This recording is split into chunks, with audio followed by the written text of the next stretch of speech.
that was an elk. But what if I told you that this is also an elk? You'd be like, Man, where'd you graduate college? it's true. What Americans call a moose, Eurasia calls an elk. I can see it in the comments now, you're like, Daniel, that's totally wrong. Well, I'm gonna tell you why this should be called the elk and this bugling beauty should not be. Let's dive in. First thing I'd like to say as a disclaimer is that common names are oftentimes arbitrary. Because in one country or one place you could call an animal one thing, and then in one country and another place you could call it another. But I have my reasons here, okay? And let me say it. Gosh.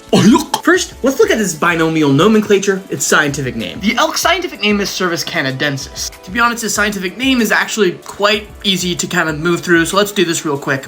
Cervus is the type genus in the family, Cervidae. That's pretty easy. Canadensis refers to where it was first identified, or where it gained its scientific name from. The moose's scientific name is Alcis alcis. Now the etymology behind Alcis alcis is a little bit more complex. But why? Where exactly Alcis alcis came from is kind of complicated. It's thought that its scientific name was derived through Proto-Germanic, and then that kind of was influenced through Latin to the name Alcis. And Alcis basically means elk. So the scientific name again for the moose is Alcis alcis, which literally just means elk.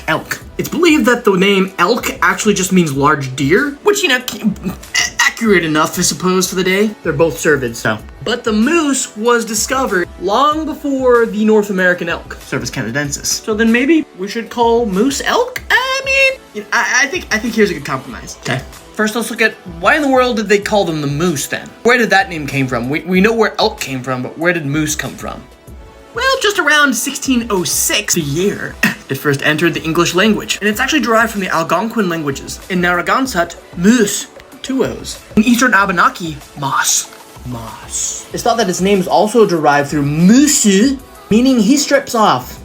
This would have been derived from the Proto-Algonquin word maswa. And so that's how we got moose, maswa. Moose, mas. Again, that's why common names are kind of arbitrary. You know, this is why we have scientific nomenclature. So if moose should be called elk or moose, what can we call elk so that there's no real confusion? Well, the Native Americans had a good name for it that I actually think sounds pretty BA, so they called it the wapiti. And if a Native American see this video and I said it wrong, definitely correct me, please, in a stitch or something. The name wapiti is actually derived from the Shawnee and Cree word meaning white rump booty. You can kind of see their white butt right here. But now you know that the elk and the elk, Cervus canadensis, Alcis alcis, totally different animals, have the same common name. That is a great example of why we have binomial nomenclature. Sorry, that was terrifying. Scared myself. You're supposed to learn about more amazing animal facts. Confusing things, like the elk. Everybody just colored the wapiti from now on, please. I too can bugle.